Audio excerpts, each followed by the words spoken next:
Welcome, my darling pretties, to our Beyond the Dawn of Business podcast for pretty empowered female entrepreneurs. It's time to step into your power, pretties.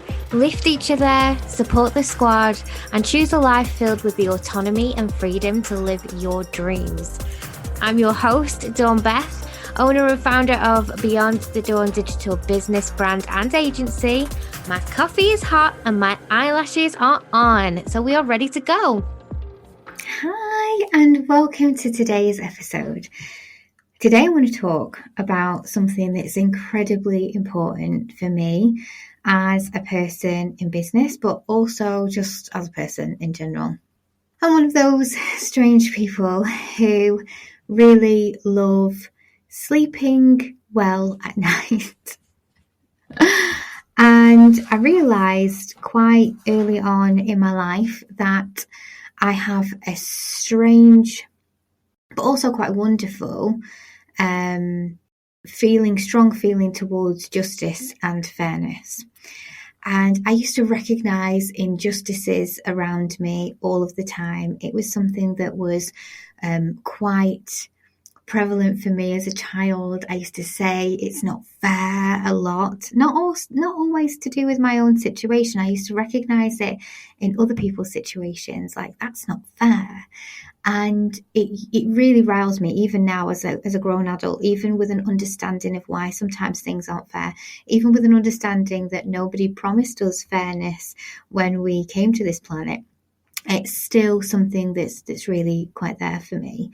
And I realised as an adult, moving into a completely different arena of the life experience, having my own children and having to explain this feeling to other people, whether it be in business or whether it be to my kids or my family or my friends, is that actually there is a deep, stoic, ethical system that runs through me, runs through my essence as a person, and it's something that's challenged regularly and is actually quite unwavering, and it's something that I'm really, really proud of actually in this stage of my life. And I think that sometimes it goes almost as an unspoken thing. And it's really, really, really been at the forefront of my business now for probably over a year, but behind the scenes for longer than that. And I want to talk about ethics. I want to talk about ethics in business. When I was growing up, my dad worked as a salesman in a furniture shop, was one of his many jobs. He was one of those amazing personality types that he could turn his hand to most things. Now, we have names for that now, but he passed before people used to explore that stuff. So we can't label him at this point. But he could basically go and do pretty much anything. He could turn his hand to anything. He could learn anything. He decided he wanted to draw. He had an interest in drawing. He taught himself how to draw. He was an excellent artist. He loved music, so he didn't just stick to drawing. He taught himself how to play guitar. He was an exceptional musician. He could do any job. He could charm a snake out of a basket. He could sell sand to the Arabs. He could do the whole shebang. He was a chameleon in the way that he could turn his hands to absolutely anything, and it was never a difficulty for him. Now, my dad used to be the top salesperson at this particular store. And that's not a surprise to people who know me well or have known me for a long time, because I have a background in sales. I've worked in sales in my younger years, and I was exceptional on the sales floor. And I do believe that trait has come from my dad, but understanding myself and understanding the way that my brain works, I think it also comes a little bit from the whole ADHD thing. Like, I'm really good at reading people. I'm really, really good at being exactly what that person in front of me needs them to be, and to be able to explain things in a way that works for them. That's also helped me with my coaching and mentoring side of my business, because I'm usually quite good at being able to recognize somebody's needs and present the right information to that person in a way that works for them, works for their learning style. And if I don't get that right first time, or there's something that is awry there, I find it very easy to switch. We don't have a rigid format. We're able to allow flexibility. And all of these things, you could say, are practical skill sets, they're emotional skill sets, they're social skill sets, and that's great. But they're all underpinned with a level of ethics, and I really do think that this is the magic.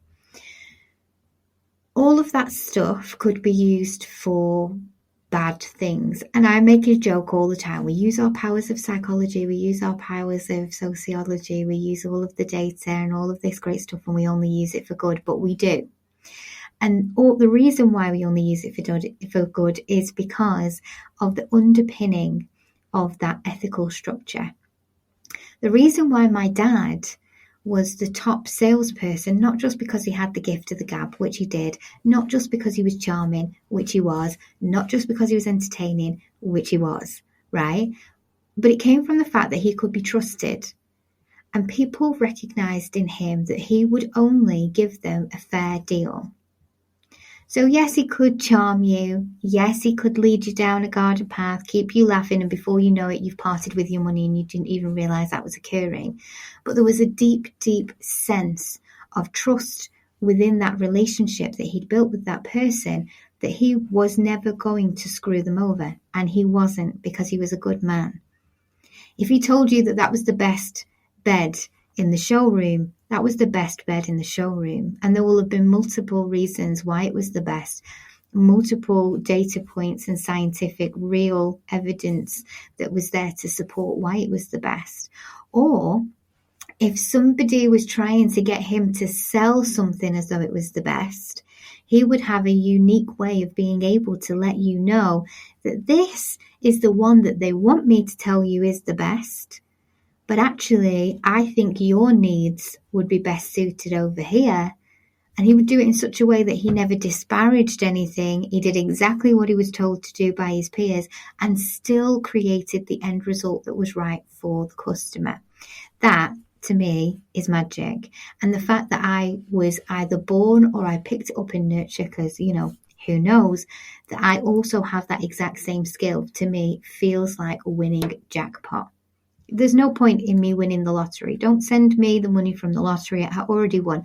I can make any single situation work for me with that skill set alone.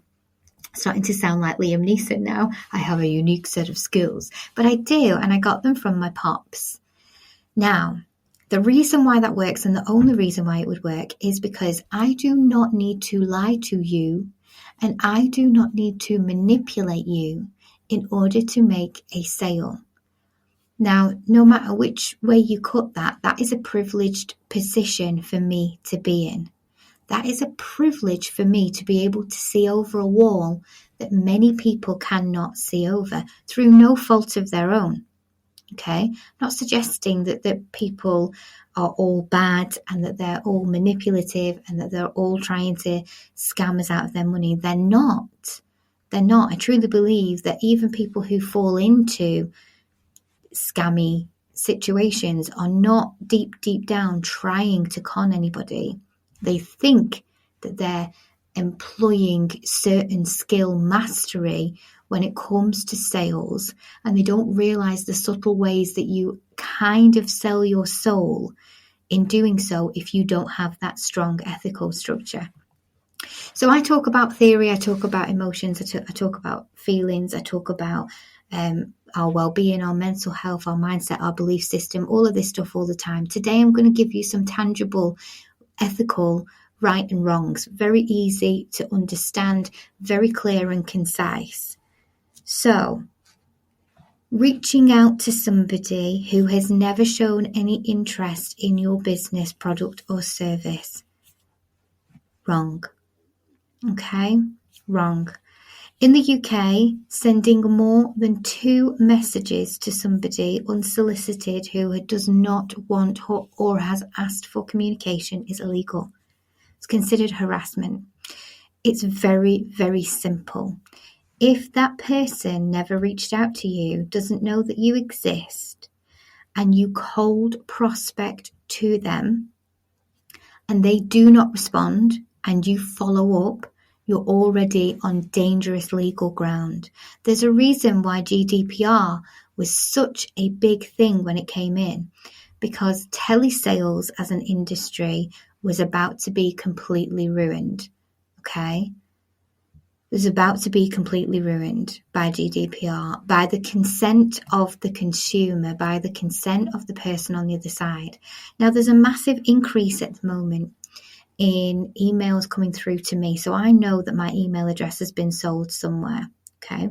And also, I just want to caveat that I've worked with a couple of businesses now that purchase email addresses, and there is an ethical way to do that. If the people who are on the email list have opted in to their emails being shared in order for them to consciously accept potential opportunities to come their way, then that's okay. Okay, that's not a cold prospect, that's a warm prospect, because they've passed GDPR. They've basically said, I'm in an open opportunity mindset. I'm looking to network. I'm happy for my email address to be added. I would rather delete the emails I'm not interested in than not see what people are offering out there. I'd like to know what people are offering. That's an open invite. It's an open door. That's really important. Like, if somebody wants to do that, that's cool. Like, if they're going to networking events and they are meeting new people and they're trying to build audiences and their door is open for those types of discussions and opportunities, then that's great. But you can have your door open to certain quality lead generation and not want to be spammed constantly by people who want you to buy Instagram followers or do something dodgy, yeah? So cold prospecting, in my opinion, everything in this podcast today is my opinion. So you can take it or you can leave it, but it stems from a lot of experience and a lot of my ethical understanding.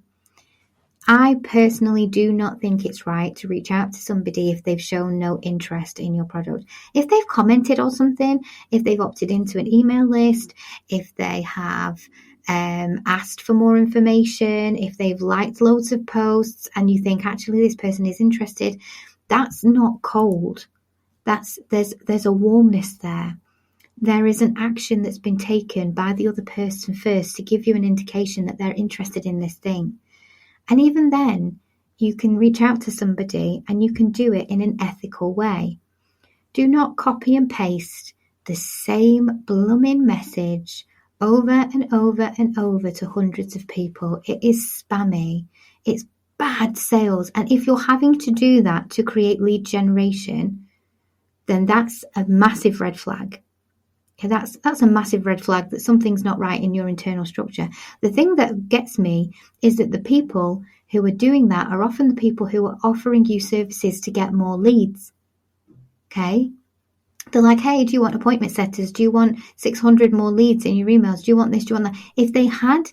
If they have to do cold outreach for themselves to get their leads, why would you trust them to be able to get you quality leads without doing the exact same spammy process? Okay? You work in two ways when you work in sales, either quantity or quality. There's no other way. There is no other way. So for instance, with my pretties, if I say, for instance, I created a mug workshop, I'm going to teach you on a masterclass how to bring out a selection of business mugs with your logos and sub-logos on, and you can come and work with me. And I have a list of, 25 to 125 pretties and previous clients who I know for a fact would love this, would love to be able to either give them out as free gifts or to sell them on a merch store or whatever. Like, I might make an email list of those people, and I might send a general email out to say, hey guys, first and foremost, these people will already be on my email list. They will have already given me permission to keep in touch. So that's the first thing. I might say, hey guys, I know all of you guys will be interested in this, so I'm just low-key, like, giving you the information, or I might DM them and send them a message and say, hey, just some information. Now, the actual information about the masterclass will be copied and pasted because it makes no sense efficiently for you to type it out over and over and over again, right? But the point or the reason or the person part will never be duplicated. I'm also a bugger, me. I really love sending voice notes. I love sending voice notes and saying, hey, Sandra, I thought of this for you because I would know that it fits that your business and I think it would be of interest of you. Now, the beautiful thing about that is that that person on the end of that voice note will know if they turn around to me and say, thanks, Dawn, lovely to hear from you. Great about your new mug offer, but actually, I'm not interested in that at the moment. They know that they can say that to me, and what they'll get is no problems, thinking about you. Obviously, I'm thinking about them because I've thought, oh, this will be fantastic for this person. My emotional state is that person's best interest. This will be a great addition to what they've got going on, so I'm going to tell them about it. They don't want it. That's cool. It's cool. And 9 times out of 10, and because my clients know I can be trusted, if I reach out to somebody and I say, oh, I think this will be good for you, the person will come back and say, you know what? I was thinking that. I wondered whether you would reach out to me because I got the feeling that this was right for me and I was just considering it.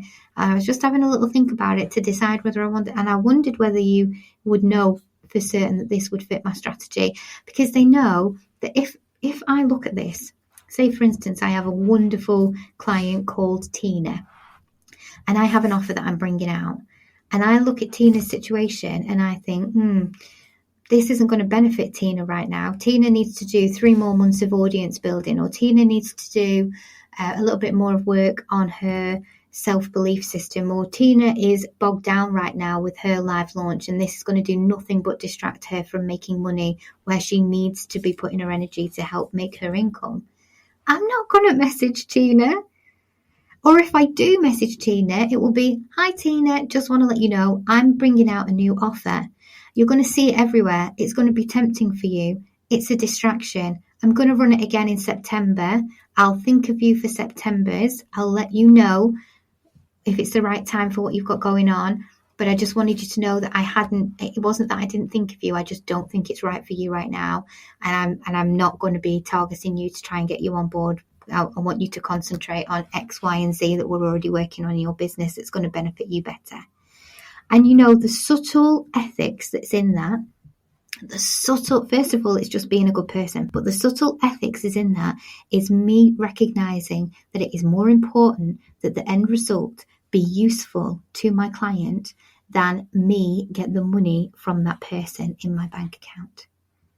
Had an exceptional conversation a few years back, and I mention it regularly, and it comes up all the time, and I think it's so important for us to just remember about toxic money energy.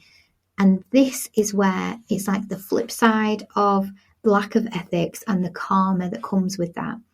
If you are just trying to extract cash from other people to take their cash and put their cash in your bank account for you to do whatever it is that you want to do with that money that's going to fill the hole in your soul or whatever, right? If you're doing it that way and that's your main motivation, you absolutely can extract cash from other people by manipulating, lying, or just losing your ethics to some degree, okay? You absolutely can. But how does that serve you, having that toxic money energy in your life? How does that energetic exchange serve your highest good? Make you and your experience better? Because money is neither here nor there in terms of when we get really attached to it, it feels monumental. People who have generational wealth that are used to money and they know that it never will run out for them, they're not bothered about money. There's a detachment with money. It's just a thing that creates other things, that allows things. And because they're in that area of privilege, and I get it because I come from a whole lineage of poor people, like it doesn't mean anything because it doesn't mean anything. It's never had to. On the flip side of that, in the scarcity and the lack, and for those of us who haven't had money and have had to survive in different ways, money can feel so monumental that it feels worth screwing somebody else over to gain it. The truth of the matter is, even when you've got it, even when you're little Miss Moneybags with all the money in the bank, what is that actually going to do for you?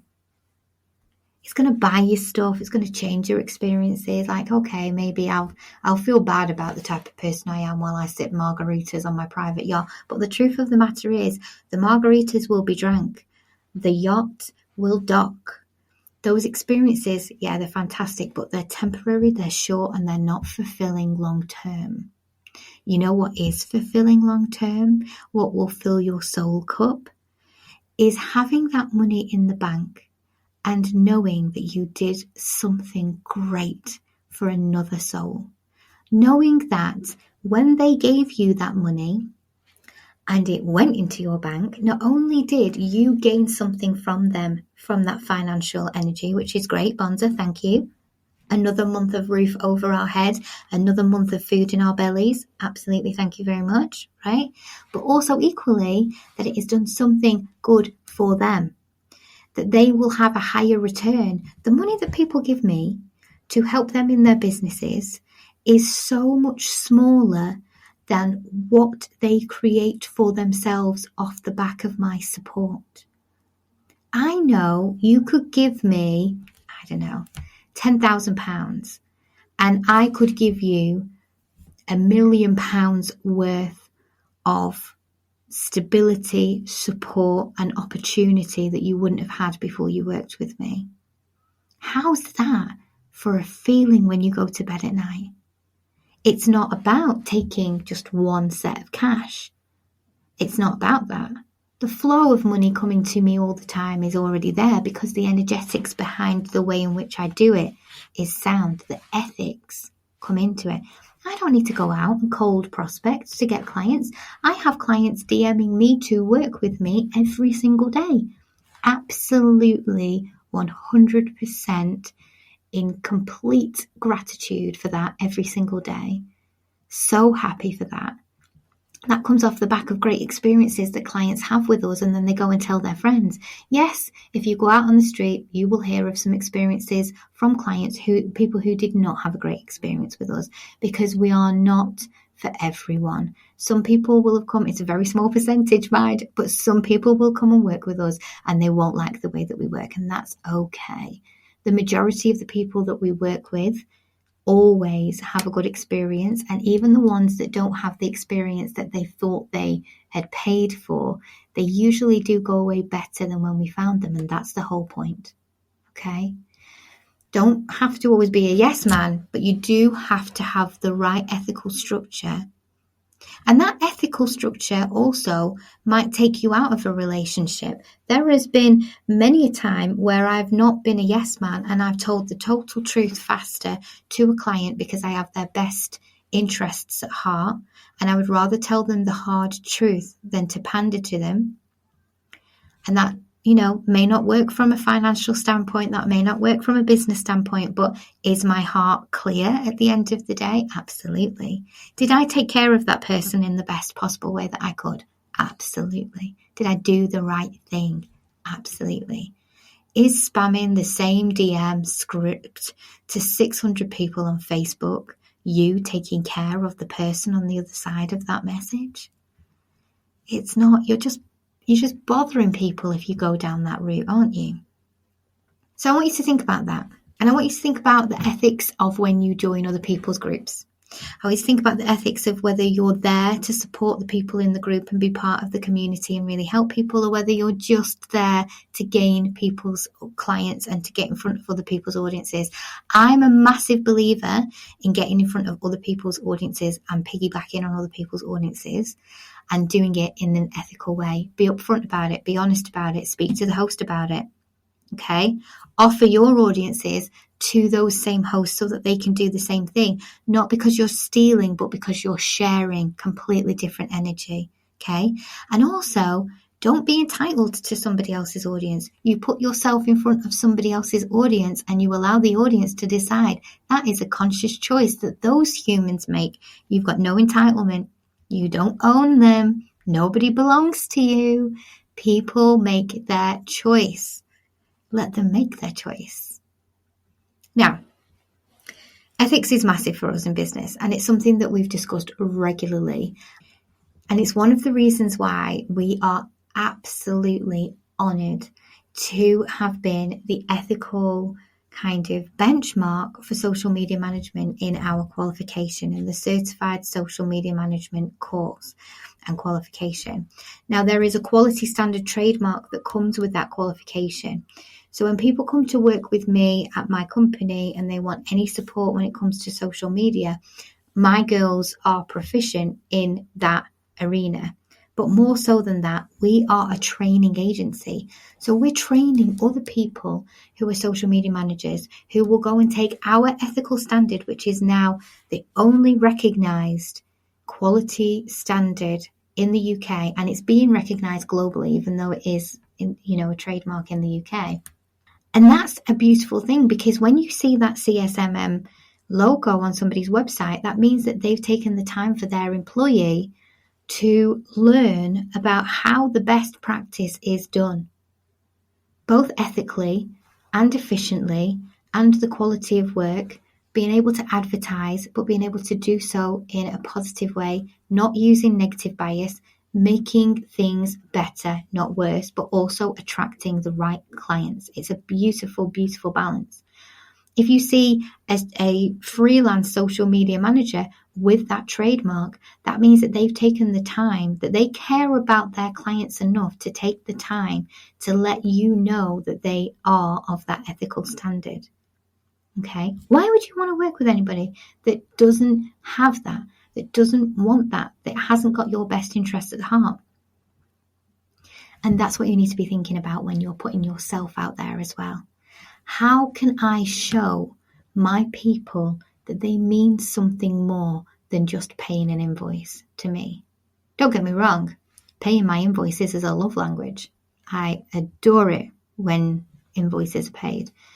But all of my clients, every single one, is more than that, so much more than that.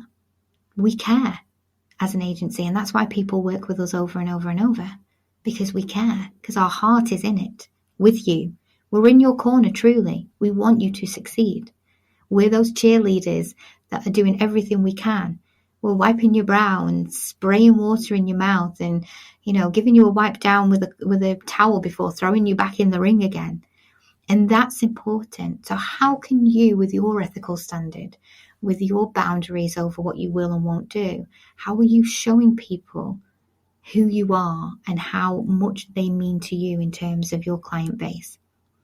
Don't think for 1 minute that level of trust isn't the magic that makes sales, because I promise you it is.